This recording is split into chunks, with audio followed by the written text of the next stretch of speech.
Hello everyone, this is Aprajita from eVidyarthi.in and let's continue our last topic of this chapter number 8, confronting marginalization from your book Civics. तो चलिए conclusion पे आ जाते हैं, यानी कि पूरा का पूरा चैप्टर क्या बताना चाह रहा है बेसिकली उस पे आ जाते हैं. मेन कंक्लूसिव पॉइंट है कि policies and laws on paper doesn't mean accomplished in reality. इसका बहुत ही ज्यादा एक इम्पैक्टफुल मैसेज देता है आपको कि भाई कॉन्स्टिट्यूशन में बहुत से ऐसे कानून हैं जो दर्ज होते हैं, आपको भी पता है बहुत सारे कानून हैं, लेकिन उसको रियलिटी में यानी कि सच में सामने कितना ही उसको फॉलो करा जाता है, कितना ही माना जाता है, ये आप भी जानते हैं.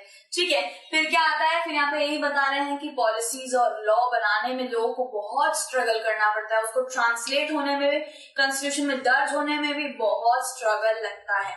फिर क्या आता है, even in a democratic society people still have to struggle for their own rights. यहाँ पे आज देख लीजिए, हम एक स्वतंत्र भारत है, डेमोक्रेटिक कंट्री है, लेकिन आज भी ले लीजिए, मॉडर्न इंडिया में भी ले लीजिए, लोगों के राइट्स इतनी जल्दी उन्हें मिलते नहीं है. उन्हें ट्रांसलेट कराने में लोगों को काफी ज्यादा स्ट्रगल करना पड़ता है, बहुत स्ट्रगल करना पड़ता है, और फिर जाके वो एक लॉ या पॉलिसी बनता है. Even in a democratic society ये होता है.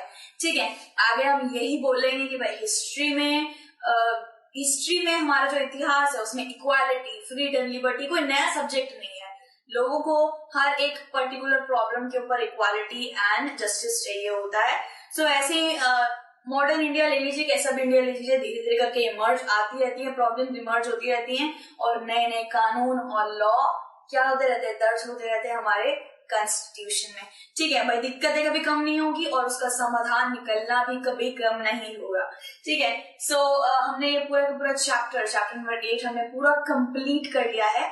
ठीक है, अगर आपको किसी भी तरीके की स्टडी रिलेटेड हेल्प चाहिए तो आप evidyarthi.in की वेबसाइट पे जाइए, वहां सब कुछ फ्री मिलेगा आपको. हिंदी मीडियम, इंग्लिश मीडियम दोनों में है. साथ ही साथ आपको MCQs, e books, question paper, previous question paper, सब कुछ वहां उपलब्ध मिल जाएंगे. और हम फिर से एक नए इंटरेस्टिंग टॉपिक के साथ आपसे मिलने वाले हैं, कहीं मत जाइएगा. तब तक के लिए आपको अपना ध्यान रखना है. Take care, bye bye.